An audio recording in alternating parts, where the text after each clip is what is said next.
Hey everyone, it's Jet Saturn 7 here, back with a video. We're going to review the 2021 Daytona 500 that finished up early Monday morning. Wanted to sleep on it and give my final perspective of the race.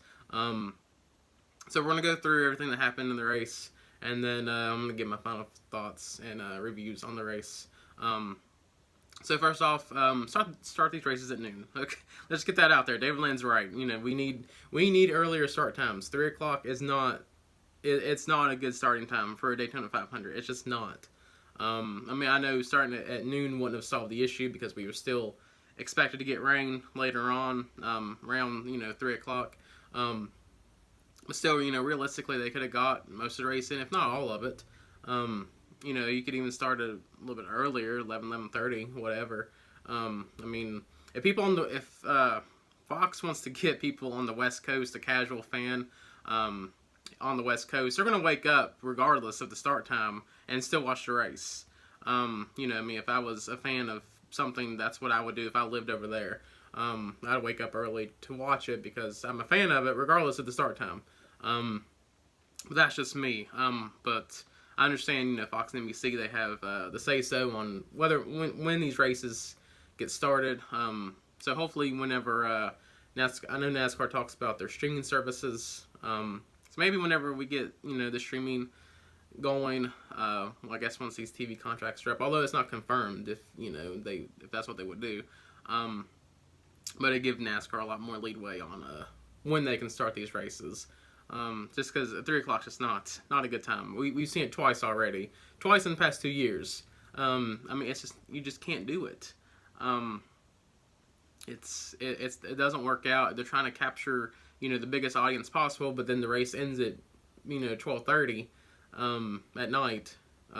So you're shooting yourself in the foot, is what you're doing, because you're taking such a huge risk by starting it that late, trying to capture as big an audience as you can, but then the entire audience can't watch it because of how late it has gone into Monday morning.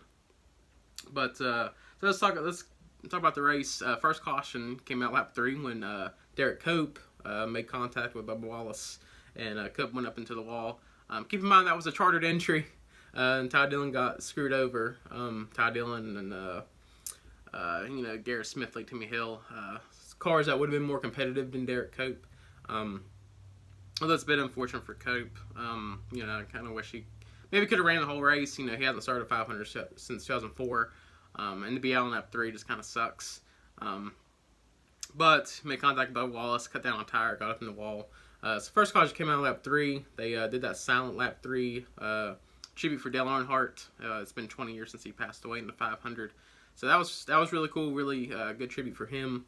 So then, you had a lot of course, not play racing. Super Speedway Racing has a lot of team orders, manufacturer orders.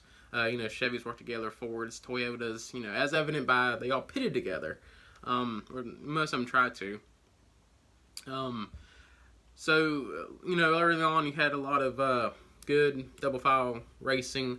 That is until lap 15 when Kyle Busch gave Christopher Bell a bump draft, which then the bump draft a little too hard, got up into Eric Almirola. Bumpers didn't line up properly.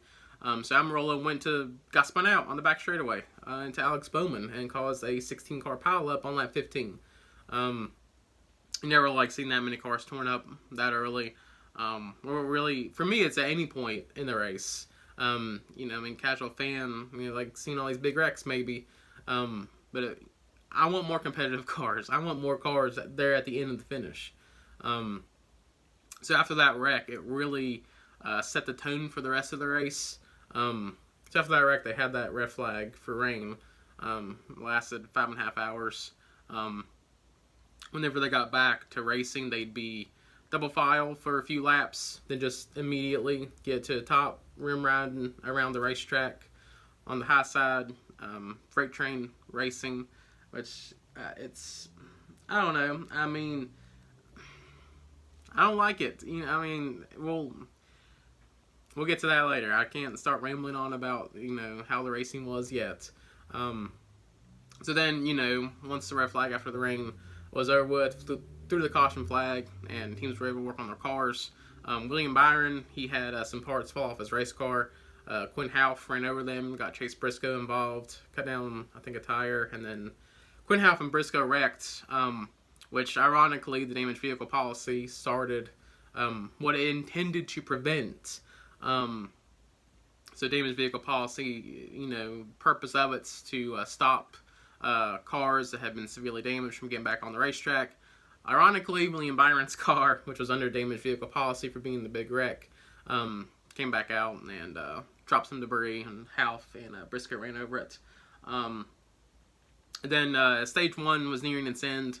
You saw some a little bit of aggressive driving out of some drivers. Bubba Wallace, pretty aggressive, trying to take the lead and things. He became the first African American driver to lead a lap in Daytona 500, which is very cool. So then, Denny Hamlin wins stage 1. Not surprisingly, Denny Hamlin, he's won, 3 of the last 5 Daytona 500s. So he wins stage 1. Then, they restart. By the way, cautions for stage racing should not be 7 laps. That's just a bit excessive. They should be ultimately 3 laps at the most. Stage ends, throw the caution, they come down pit road. They get the running order, 3rd lap, they get double file, and bam, that's it. That's what it should be. It shouldn't be 7 laps. Austin Cindric got out front. He led for 2 laps. Really cool. His first Daytona 500, being out there and getting pushed by his teammates, getting out there and leading a couple laps. That was very cool. So let's talk about Fox broadcast a little bit. So right after the green flag pit stops in the middle of stage 2, keep in mind they were going single file the whole way until these green flag pit stops occurred.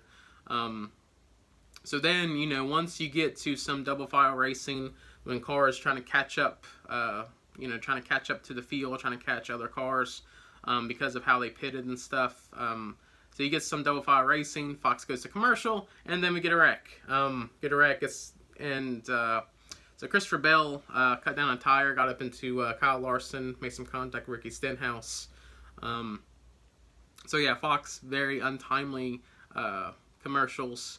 That's not uncommon for a Fox broadcast. I mean, I know they can't predict when these cautions come out, but you really couldn't have held off until after the pack got back together and got back into single file like we knew they were going to. So yeah, I mean that unfortunately happens. And then after caution, they'd race for a couple laps, double file, and then they go back to single file. And I don't know how many more times we're going to see them try to make a move on the last lap and realize it doesn't work. You're going to have to be quicker than that, and we'll get into that later. But it can't be on the last lap. They were basically handing Denny Hamlin these stage wins. They're just not trying. They're just handing them to him. I know they got to get the runs, and I mean I know that it just feels like they were just handing them to him. So yeah, I mean that's unfortunate to watch. So then the last green flag pit stops happened. Toyotas, there's not a lot of Toyotas in the field. There were 5 Toyotas, 4 Gibbs cars and Bubba Wallace. So, Christopher Bell, he didn't pit with them. I saw Truex come down with his teammates there. But unfortunately, Denny Hamlin, he said he had too good of a pit stop, too good, and then he got out front by himself. So then you got the Fords, marching down on him, and takes the lead, and Denny Hamlin gets shuffled back. He didn't have any help. Not enough cars along with the Toyotas pitted at that time. So yeah, Denny Hamlin, he fell back, had to work his way back up. Then you had Logano leading Harvick, Keselowski, Michael McDowell. So yeah, with about 22 laps to go, Bubba Wallace has a vibration, has to come in, loose wheel on Bubba Wallace, which is unfortunate. Then they finish out the race, single file again. Just single file, and I mean you just keep sitting there expecting somebody to make a move somewhere. It never really happened until the back straightaway on the last lap. You had I think Kyle Busch and them try to jump down Chase Elliott, and a couple of others. But then, so McDowell pushes Keselowski pretty hard going down the back straightaway. And then Logano throws a block on Brad Keselowski. Nail time block, and ends up wrecking both of them. Keselowski and Logano both wreck. Keselowski into the wall head on. Cindric and Kyle Busch slam into him, engulf all the cars in flames. Basically, just looked like an explosion almost. They had to throw the caution at that point. Safety for the drivers is the ultimate, ultimate priority there. So through the caution, Michael McDowell was ahead at the time of caution. So Michael McDowell is your 2021 Daytona 500 champion. Very great win from Michael McDowell. Front Row Motorsports. This is their third career win as a team. First happened with Dave Reagan in 2013. Second with Chris Buescher at Pocono in 2016. And now Daytona 500 champions. That's something that you won't be able to take away from Front Row, from Michael McDowell. Very popular win. It's always good to see an underdog win biggest stage in racing. And the fact that we could have had 3 underdog winners this weekend. Let's say Corey Roper or Jordan Anderson would have won the truck race. That would have been underdog victory. If Brett Moffitt had won the Xfinity race, bit of an underdog win there. Not necessarily for Brett Moffitt, but for the team. Team Arrow Motorsports, they could have ended up winning that race. So very likely you could have had 3 underdog winners this weekend. And would have been great. You would have had another weekend where you would have had 3 first-time winners. So that'd been cool.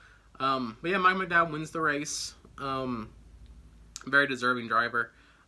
He's been around NASCAR for a while. First ride was Michael Waltrip Race in 2008. Had that scary Texas crash. So now he'll finally have another highlight other than that wreck. So that being said, let's talk a little bit about the racing itself. As I mentioned, the first big wreck predicted how this race was going to unfold. The single file racing, drivers were just playing it safe, and I get that. I understand why they did it, but just because I understand it doesn't mean I have to like it. Very 2013 vibes from that race. It's just, I don't know. I wish things would have played out differently than what they did, instead of being very aggressive on lap 15 of the race. But as we see, in these super speedway races, these runs are just so big, they're just hard to block. I saw that on the last lap. These drivers get runs, they're just very, very difficult to block them. And so, I get safety and all that, but then you have these big wrecks that take out a lot of cars. I don't know. The super speedway package is the best we've seen in a few years. I don't like seeing these big wrecks. I don't like seeing big wrecks that take out a lot of good cars, just because it sets the tone for the rest of the race, and it takes out drivers who could have potentially won. And I think the single file racing was a result of the big wreck that happened early on. Not only that, but you took out a lot of good cars that could have potentially formed up that bottom lane and could have really tried to make a run. You take out more competitive cars, and that's what happens. You don't have a lot of cars that can go and fill in those gaps down on the bottom of the racetrack and try to make these runs. Also, I think another thing that played into was all the lapped cars. We were seeing a lot of lapped cars from the first big wreck. That could have played a factor into it. I don't know. It could have, because if the bottom lane had formed up, they would have had to check up or go up to the middle lane to avoid the lapped cars. And we were seeing them every couple laps, every 3 to 4 laps. It felt like we were just seeing, like Truex and Byron running the bottom, and they're wrecked. They're not in contention. That could have played a role into it. But single file racing, I don't like it. I know a lot of fans don't like it either. But I totally understand why they did it. Because you can't win the race. The only time you can win the race is on the last lap coming the checker flag. You can lose it on any other lap, but you can only win it on one of the laps. So that's part of it. I wish the race had played out differently. You know, NASCAR had built up so much momentum, so much hype leading into this season with their promo, best season ever. And then it rains, and that dampers everything. And then the big wreck happens, and the rain, and it puts a damper on everything, crushes the emotions, crushes the hype they had going into this season. But unfortunately that's what happens. I don't know what else to say about it. I wish. One positive thing: all the drivers walked away from those scary accidents. NASCAR has come a long way with its safety in the past few years. And then Michael McDowell winning, that was fantastic to see. But you know, a lot of mixed emotions about it. There's not a lot more I can say about it. But I don't think necessarily changes need to be made. I mean, wrecks are a part of racing. A wreck like that could have happened anywhere. We see Kansas. Kansas is known for its scary accidents, and that's not a super speedway. That's not Talladega. That's not Daytona. That's a cookie cutter mile-and-a-half racetrack, and we see scary accidents there. Bristol, Martinsville. I mean, scary wrecks can happen anywhere. It doesn't have to just be Daytona and Talladega, but those two tracks are the ones that get called out most on these big accidents. And I get why, because they're more likely to happen. But you know, let's not forget that racing's a dangerous sport. It is. So that's the part of it. You know, I'm so happy those drivers walked away. Safety is just, you know, it's come such a far along way. But yeah, I mean, overall race, you know, I'm going to give it a 5 out of 10 just because I didn't enjoy the single file racing. I thought you just can't continue to wait until the last lap. That's not enough time. I mean, they handed Denny Hamlin that stage 2 win because they just waited till the last lap to try and make a move, and that's just not enough time. And then, you know, coming to the checker flag, they waited until the last half a lap to try and do anything. Denny Hamlin said it himself. He's like, you know, I expected Chevrolets to make a move with 6 or 7 laps to go, and they just never did. You're not going to win a race from 8th, 9th, and 10th. It just seemed like they were just so content on riding around, which I get why. I mean, but, you know, I don't know. I want to see competitive racing. I want to see good racing. I don't want to see wrecks. I'm not sure what kind of compromise could be done to help prevent these scary accidents. I don't think anything can be, because wrecks are a part of racing. That's just how it is. And it's important to remember these types of wrecks can happen anywhere. You see Kansas happens, Watkins Glen, Martinsville, Bristol. They can happen anywhere. It just doesn't have to be at a Talladega or Daytona for scary wrecks to happen. But yeah, I mean, final score 5 out of 10. Michael McDowell winning the race, fantastic. But I just can't help to have a bit of a sour taste in my mouth after watching that race. But they'll go on to Daytona Road Course, and we'll move on to the rest of the season. But yeah, I mean, thanks for watching. It's Jet Saturn 7 with my 2021 Daytona 500 race review. Please remember to like, comment, subscribe, and I'll see you on the next video. Thanks.